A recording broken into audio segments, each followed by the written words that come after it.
Okay, this is Sonny Martinez. This is part 2 of my YouTube channel. I'm back at Vicki's house. Of course, the work has all been done. 25 piers installed around the home. Lots of things corrected in the interior as well as the exterior. As you can tell, that there's another foundation company fixing the house next door. What I've noticed here in Mansfield, and I used to be an educator out here, when I drive the roads, they're all like, popping up, and they're having to repair those things too. So, yeah, so lots of homes are probably going to need to be checked out in this area. When I drove this neighborhood, I saw driveways that obviously the cement had been repaired and stuff like that. What does that tell you? There's some shifting going on majorly in this neighborhood. Now, again, I'm not a structural engineer, but I know enough to go, hey, keep an eye on your house. Now, this is a gorgeous house. Vicki's gonna put it for sale soon, and as you can tell, it's well manicured, lots of trees, the flower beds have been done, things like that too.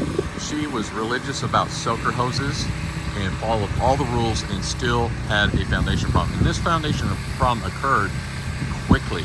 It wasn't one of these things like, oh, we just see a crack here and there. It happened fast, okay? With the extra dirt, we told them to go ahead and fill in, the voids of the yard with erosion, because eventually what's happening here is water goes towards the street. And it still needs a little bit more dirt around this area, as you can tell with the curb right there. So something gets drained out here or gets onto the street, but there is some erosion. They also filled in this patch area because of the tree roots, okay? So, but I do want to show you, there is a part 1 of this. I do want to show you the difference. It's pretty incredible, okay? If you remember from part 1, the expansion joint started splitting on the top. Well, check this out, same expansion joint. Look at that. Back to normal. And then right up there by the frame, that was almost a 2 to 3 inch gap right there on top, and also had a void on the top where you can see the interior of the house. So that was pretty scary. When I see foundation issues, I will see stuff like this. This is considered cosmetic because I don't see a crack here, but it's something to watch out for. That's easy to fill up. Is it all the way through? Probably not, but it's a good idea to go ahead and fill that out with some filler, so that way it doesn't get moisture inside the house. And then there's one slight hairline crack, but again, that's not a big deal. Now, if I saw that crack going all the way down, then I go, oh, there's some stress over here too. It's also a good reminder, again, they applied more dirt because there was a lot of erosion here too, but that's a good measurement of where the dirt should be with your slab. You don't want it any higher than that. And the reason why is because if you start having pooling of water, like let's say your surface is flat, this is kind of at an angle, but see, like that's a little bit too high. But if it starts pooling with water, it's going to seep into the weep holes, and all of a sudden you're going to start getting moisture inside the house. I've seen it and I've dealt with it, and it creates all sorts of issues, mildew, all that kind of stuff too. So you have to be cautious with that. Now, the scary part about this, about foundation issues, the foundation guy who was in charge, one of Jay's guys, told me that this was actually an easy fix because the house was tilting this way, okay? It was tilting towards the front, and so they pushed it back here.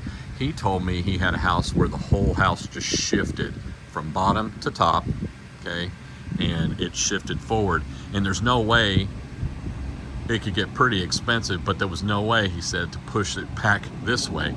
So it wound up having a void that needs to be filled in on the interior and exterior of the home. That's scary. So it's a good idea to walk your home, maybe quarterly, check it out and see. Even on my house, I noticed there was a shift in the back corner because I had some erosion on the back corner of my house. You will have, cracks in your corners. It's just the way foundations work sometimes. Talk with a foundation guy about that. But I had to fill that up too to make sure it doesn't adjust anymore. And if it does, I'm calling my buddy Jay to have it checked out. But anyway, but Jay Woodson with DW Foundations, great guy, very ethical, professional, gets the job done. And look, it's just incredible work. There are piers installed underneath here. okay? And then also in the flower bed, all right? As you can tell, it's all put back together. It looks like it hasn't been done. Nothing's been done to it, which is great. So they did really good work on this house, and it's, again, 25 years. Now, people will say to me, especially when buying a house, and this, I think it's ridiculous, okay? And I mean this. People go, well, I don't want to buy a house that has foundation issues or has had foundation repair. You know, I say this, getting a house that has a foundation repair and has a limited lifetime warranty is like buying a new car with unlimited tires. Why wouldn't you? It's not a matter of if you're going to have a foundation issue. It's a matter of when. And if that warranty is in place, you're going to be covered. Now, limited lifetime, what that means is it's a lifetime warranty as long as that company's still in business. Jay Woodson is one of the best I've ever worked with, and I hope he lives for 1,000 years because he does great work at very good prices. He has outdone everyone I recommended in the past, and that's why he's my guy from now on, because again, his crew works fast, he's diligent, and he does everything right, and I'm just so impressed with his work. So anyway, if you need a referral, anything like that, please call him, and then call me. Also, I'm Sonny Martinez again, known as the musical realtor. I taught band for 27 years here in the state of Texas, and now I do real estate, and I do not get a referral fee for any of this stuff. I want good people to do good things for other people, and I don't want them to get screwed over, and I will never put my name on them. And plus, when I work with them, I'm also going to not recommend anybody, and if they fail, I'm going to roast them on social media, so that way they can do the job right. And I tell them that too. That's our agreement. So anyway, call me if you have anything you need, and I'll be happy to help.